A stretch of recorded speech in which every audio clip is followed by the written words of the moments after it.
dan karunia-Nya kita dapat berkumpul bersama dalam kegiatan debat dengan tema Bantuan Biaya Pendidikan atau BOS, tetapi belum teralokasikan dengan baik. Di sini saya akan membacakan aturan debat pada siang hari ini. Yang pertama, debat terdiri dari dua tim, yaitu tim afirmasi atau tim pro dan tim oposisi atau kontra. Yang kedua, masing-masing tim terdiri dari 4 orang pembicara. Yang ketiga, urutan berbicara dimulai dari pembicara pertama, tim afirmasi, dilanjutkan oleh pembicara pertama, tim oposisi, dan seterusnya secara bergantian. Yang keempat, peserta diharapkan menyampaikan argumen secara logis, sopan, dan tetap menghormati lawan debat. Baik, kita mulai dari pembicara pertama, tim afirmasi, bisa dimulai dari sekarang. Terima kasih moderator atas kesempatan berargumen yang telah diberikan. Sebelumnya, perkenalkan saya Maria Magdalena selaku pembicara satu dari tim pro. Kami himbau berdiri kokoh mendukung mosi bahwa meskipun bantuan operasional satuan pendidikan adalah program krusial, alokasinya belum terdistribusi dan termanfaatkan secara optimal di Indonesia. Dana triliunan rupiah yang digelontorkan untuk biaya pendidikan harus menghasilkan banyak dampak yang sepadan dengan besarnya alokasi. Sayangnya, data dan kajian ilmiah menunjukkan tekanan besar dalam efektivitas pengelolaan dana ini. Di sini saya akan menyampaikan dua argumen. Argumen pertama, ketidakoptimalan distribusi dan kesediaan regional. Kami mengakui bahwa alokasi BOS didasarkan pada jumlah peserta dikalikan satuan biaya per daerah. Namun, data realisasi menunjukkan adanya ketidakmerataan, penyaluran, dan keterlambatan pencairan yang secara langsung menghambat operasional sekolah, terutama di daerah 3T, terdepan, terluar, dan tertinggal. Data menunjukkan menurut Juknis BOSP, penyaluran dilakukan dalam tahap 1 pada bulan Januari, tahap 2 di bulan April, dan tahap 3 di bulan September. Meskipun ada upaya percepatan, studi kasus seringkali menemukan sekolah-sekolah yang mengalami keterlambatan signifikan. Keterlambatan ini, seperti yang diungkapkan dalam beberapa temuan, menjadi hambatan signifikan bagi sekolah dalam menyusun dan melaksanakan rencana kegiatan tahunan mereka secara tepat waktu. Argumen yang kedua adalah permasalahan fleksibilitas versus kebutuhan real sekolah. Meskipun petunjuk Juknis BOSP atau BOS sudah direalisasikan untuk memberikan fleksibilitas kepada sekolah, realitas di lapangan menunjukkan bahwa alokasi masih belum sepenuhnya menjawab kebutuhan spesifik sekolah. Contohnya alokasi honor. Berdasarkan Permendikbudrismen Juknis BOSP, alokasi untuk pembayaran honor guru non-ASN dibatasi maksimal 50% dari total alokasi dana BOS yang diterima sekolah. Pembatasan ini meskipun bertujuan baik, seringkali tidak realistis bagi sekolah swasta atau sekolah di daerah terpencil yang sangat bergantung pada dana BOS untuk menggaji guru honorer agar mereka tetap mengajar. Akibatnya, kualitas pengajaran berpotensi menurun karena sekolah tidak mampu mempertahankan guru terbaik atau guru harus mengajar dengan gaji yang sangat tinggi. Kebutuhan sarana dan prasarana. Banyak sekolah masih kekurangan sarana dan prasarana dasar. Padahal dana BOS digunakan untuk pemeliharaan sarana dan prasarana. Namun jumlah yang dialokasikan per siswa seringkali tidak memadai untuk perbaikan infrastruktur besar seperti renovasi gedung atau pembangunan fasilitas baru. Adapun kesimpulan dari argumen saya adalah BOS atau BOS dengan besaran alokasi yang masih belum sepenuhnya efektif karena terganjal masalah distribusi yang tidak merata, keterlambatan pencairan, dan ketidaksesuaian presentasi alokasi dengan kebutuhan real operasional sekolah di lapangan.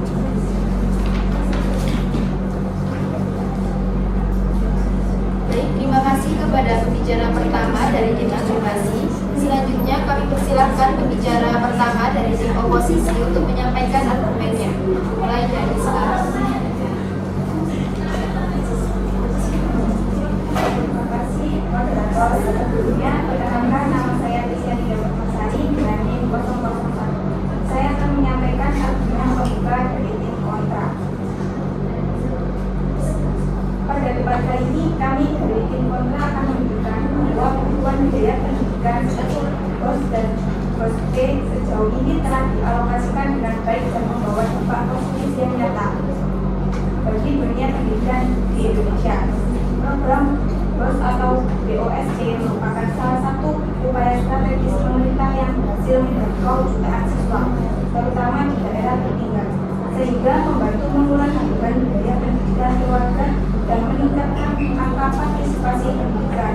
Melalui data dan fakta yang kami sajikan, kami akan membuktikan bahwa tentang alokasi yang tidak baik tidak sepenuhnya tepat dan seringkali kurang mempertimbangkan kemajuan yang sudah diraih. Terima kasih. Baik, terima kasih kepada tim 1 dari tim oposisi. Selanjutnya akan dilanjutkan dari tim 2 oleh tim pro. Kami persilakan. Terima kasih kepada moderator atas kesempatan yang kami berikan. Sebelumnya perkenalkan nama saya Nurul dari 08. Saya akan memperkuat argumen tim pro dengan fokus pada bukti akademis mengenai efektivitas dan transparansi pengelolaan BOS B atau BOS. Argumen pertama yaitu mengenai akuntabilitas dan transparansi dalam pengelolaan dana. BOS B atau BOS bertujuan meningkatkan akuntabilitas, tetapi kajian ilmiah menyoroti bahwa implementasi di lapangan masih bermasalah dan memengaruhi pemanfaatan dana. Dari bukti jurnal yang pertama, penelitian mengenai aktivitas pengelolaan dana BOS seperti yang diulas dalam jurnal analisis efektivitas pengelolaan dana bantuan operasional sekolah oleh Septiningrum sampai dari jurnal riset akuntansi dan perpajakan seringkali menyimpulkan bahwa meskipun pengelolaan dana BOS bertujuan transparan dan akuntabel, masih terdapat kendala signifikan di tingkat sekolah. Kendala ini mencakup rendahnya literasi keuangan, pengelola dana di beberapa sekolah, dan kelemahan dalam pengawasan internal.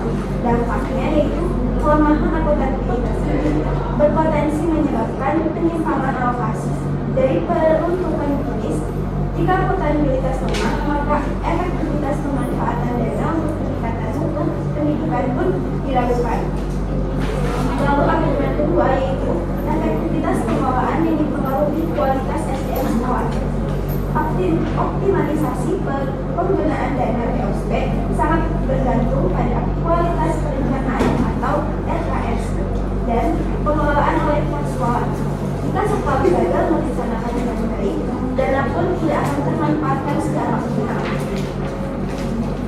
Bukti jurnal sebuah studi tentang efektivitas pengelolaan dana BOSB melalui pendekatan manajemen strategis SMP di Provinsi Aceh menunjukkan bahwa kualitas implementasi manajemen strategis, perencanaan, pelaksanaan, pengawasan, evaluasi adalah faktor penentu utama efektivitas pengelolaan dana BOSB. Jurnal ini juga menekankan bahwa keterlambatan pencairan dana dan rendahnya literasi keuangan di beberapa sekolah masih menjadi hambatan signifikan. Dengan kata lain, masalah bukan hanya pada dana itu sendiri, tetapi pada kapasitas manajerial sekolah untuk mengelolanya secara strategis. Meskipun alokasi untuk pengembangan profesi guru diperbolehkan, tanpa perencanaan yang matang, anggaran tersebut bisa jadi tidak digunakan untuk pelatihan yang benar-benar relevan dengan kebutuhan untuk pendidikan di sekolah tersebut, sehingga pemanfaatannya menjadi kurang optimal. Saya tegaskan, masalah BOSB atau BOS bukan sekedar atau tidaknya dana, tetapi pada bagaimana dana tersebut dikelola. Kurangnya akuntabilitas, transparansi, dan rendahnya kapasitas manajerial pengelola sekolah yang didukung bukti-bukti jurnal menunjukkan bahwa alokasi BOSB belum terdistribusi dan termanfaatkan secara optimal untuk mencapai tujuan peningkatan untuk pendidikan ini. Terima kasih kepada pembicara 2 dari tim pro. Selanjutnya akan dilanjutkan oleh pembicara kedua dari tim kontra. Dipersilakan untuk menyampaikan argumennya. Terima kasih kepada moderator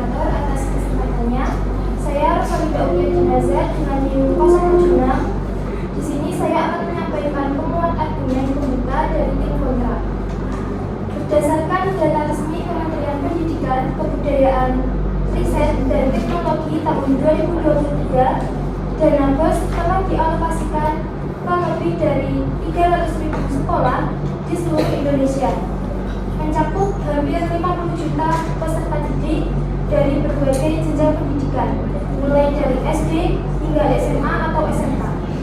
Angka ini bukan sekedar statistik, melainkan ini adalah bukti nyata bahwa program BOS telah menjadi ukuran maju pemerataan pendidikan nasional. Lebih dari itu, tingkat penyaluran dana BOS yang mencapai 95% tepat waktu menunjukkan adanya perbaikan sistem yang sangat signifikan. Artinya, pemerintah tidak hanya mengucurkan dana, tetapi juga memastikan mekanisme distribusi berjalan efisien dan transparan. Bahkan hingga ke daerah-daerah terpencil yang dulu sulit dijangkau. Bayangkan sekolah-sekolah di pelosok Kalimantan, Papua, dan Nusa Tenggara kini bisa mendapatkan dana BOS hampir bersamaan waktunya dengan sekolah di kota besar seperti Jakarta atau Surabaya. Ini menunjukkan komitmen kuat pemerintah untuk mewujudkan keadilan pendidikan di seluruh wilayah Indonesia. Capaian ini tentu tidak terjadi begitu saja. Pemerintah telah melakukan berbagai inovasi kebijakan, salah satunya dengan menerapkan sistem penyaluran langsung ke rekening sekolah agar lebih cepat dan mengurangi potensi penyelewengan. Selain itu, adanya pengawasan berbasis digital dan transparansi publik juga memastikan setiap rupiah dari dana BOS benar-benar sampai ke pihak yang benar. Dengan cara ini, sekolah dapat segera menggunakan dana tersebut untuk memenuhi kebutuhan prioritas tersebut untuk baik peningkatan sarana, pelatihan guru maupun digitalisasi pembelajaran. Jadi, data ini bukan hanya angka di atas kertas, tetapi cerminan dari keseriusan pemerintah dalam memperbaiki tata kelola pendidikan nasional. BOS bukan lagi sekedar bantuan dana, melainkan instrumen pemerataan kesempatan belajar bagi seluruh anak bangsa. Dari Sabang sampai Merauke, dari Menas hingga Rote, setiap siswa kini memiliki peluang yang sama untuk mendapatkan pendidikan yang layak dan bermutu. Terima kasih. Baik, terima kasih kepada pembicara kedua dari tim oposisi. Selanjutnya kita ke sesi yang kedua, yaitu tanggapan atau sanggahan kepada pembicara ketiga dari tim pro. Terima kasih kepada moderator. Sebelumnya jelaskan saya berdasarkan remaja dengan tiga angka terakhir NIM 011. Saya tidak menolak program BOSP atau kami justru menyoroti jeda antara alokasi JR dengan realisasi optimalnya. Dana BOS B atau BOS yang mencapai 20 triliun rupiah, misalnya alokasi dana BOS B 2005 sekitar 59 triliun rupiah adalah sebuah investasi besar.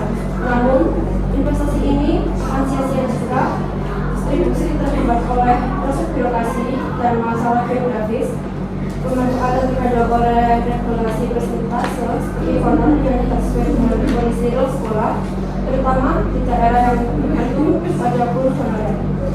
Efektivitas tergerus oleh kurangnya transparansi dan kapasitas manajerial pengolahan di tingkat sekolah, sebagaimana yang ditekankan oleh berbagai studi dan jurnal.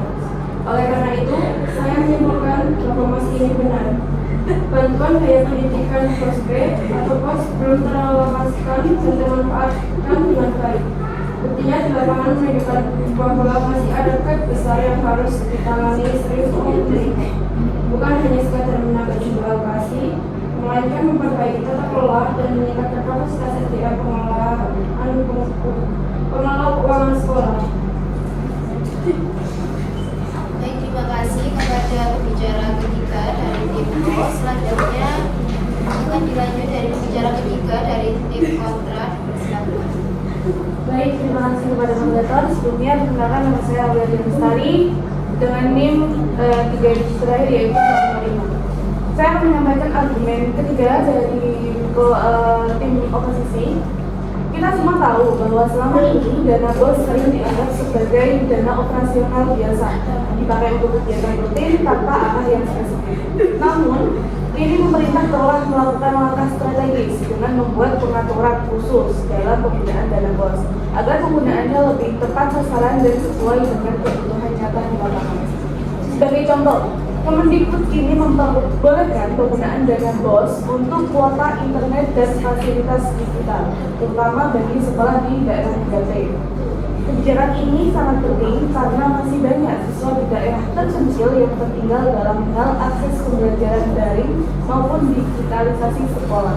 Dengan adanya aturan ini, BOS tidak lagi sekedar sebagai membiayai kegiatan administratif, tetapi menjadi jembatan bagi pemerataan akses teknologi pendidikan di seluruh Indonesia. Tidak hanya itu, pemerintah juga mewajibkan sebagian dana BOS digunakan untuk pengadaan buku dan bahan ajar literasi. Langkah ini menunjukkan kepedulian serius terhadap rendahnya kemampuan literasi dan operasi siswa di Indonesia. Dengan adanya alokasi khusus ini, sekolah-sekolah di daerah yang sebelumnya kesulitan mendapatkan buku bacaan ini bisa memperkaya koleksi perpustakaannya. Artinya, BOS tidak hanya membantu operasional sekolah, tetapi juga berperan langsung dalam membangun budaya membaca dan berpikir kritis di kalangan pelajar. Dari sini kita bisa melihat bahwa pengelolaan BOS sekarang jauh lebih cerdas dan adaptif terhadap tantangan dana. Dana BOS tidak lagi dicurahkan secara global, melainkan diarahkan untuk memperbaiki aspek-aspek spesifik yang selama ini menjadi kelemahan dunia pendidikan kita, yaitu keterbatasan fasilitas, kesadaran digital, dan rendahnya literasi. Jadi, dengan adanya pengaturan khusus seperti ini, BOS menjadi bukan hanya sekedar bantuan operasional, melainkan investasi jangka panjang untuk peningkatan mutu pendidikan nasional. Inilah bukti bahwa pemerintah berupaya agar setiap rupiah dana BOS benar-benar memberi manfaat nyata bagi siswa, guru, dan sekolah, terutama di daerah yang paling membutuhkan. Terima kasih. Terima kasih kepada pembicara 3 dari tim kontra. Selanjutnya kita masuk ke sesi terakhir, yaitu penyampaian kesimpulan kepada pembicara keempat dari tim pro. Dipersilakan. Terima kasih moderator atas kesempatannya. Saya Muhammad Subhi Daryanudin dengan NIM 3 digit terakhir 071. Saya sebagai pembicara keempat tim pro akan memperkuat kesimpulan bahwa dana BOSP atau BOS memang belum teralokasikan secara optimal. Menurut Kemendikbudristek tahun 2025, dari total 72,5 triliun, dana BOSP sebagian besar digunakan untuk honor 24,13%, kegiatan pembelajaran 25,57%, dan pemeliharaan sarpras 16,02%. Sedangkan peningkatan kompetensi guru hanya 3,09%. Hal ini menunjukkan bahwa dana lebih difokuskan pada operasional rutin daripada peningkatan kualitas pendidikan. Selain itu, laporan DJPB Kemenko tahun 2024 mengungkapkan bahwa realisasi penyaluran dana BOS di beberapa daerah belum mencapai 100% karena kendala administrasi dan lemahnya pengawasan. Jadi, kesimpulannya, meskipun program BOSP memiliki tujuan baik, faktanya alokasi dan penggunaannya masih belum efektif. Dana besar yang seharusnya meningkatkan mutu pendidikan justru terserap untuk hal rutin. Karena itu, kami tim pro menegaskan bahwa alokasi BOSP atau BOS belum termanfaatkan secara optimal dan perlu perbaikan sistem agar lebih tepat sasaran. Terima kasih. Baik, terima kasih kepada pembicara keempat dari tim pro. Selanjutnya untuk bicara keempat dari tim kontra. Dipersilakan. Jadi sebelumnya terima kasih kepada moderator yang telah memberikan saya kesempatan untuk bicara. Dan sebelumnya perkenalkan, nama saya Muhammad Alvin Daryanto dengan NIM 1116. Jadi saya akan menyanggah tentang pernyataan dari saudara Ovid, di mana di tahun 2024 sendiri Kementerian Dikbudristek tahun 2024 telah menyatakan dan merilis data asli bahwa lebih dari 230.000 bendahara dan kepala sekolah di seluruh Indonesia itu telah mengikuti bimbingan teknis atau BIMTEK, di mana pengelolaan dana BOSP berbasis digital yang diselenggarakan oleh Pusat Pengelolaan Dana Pendidikan atau P2DD. Nah, pelatihan ini sendiri mencakup penggunaan aplikasi RKAS atau Rakas digital yang langsung terintegrasi dengan sistem Kemendikbudristek.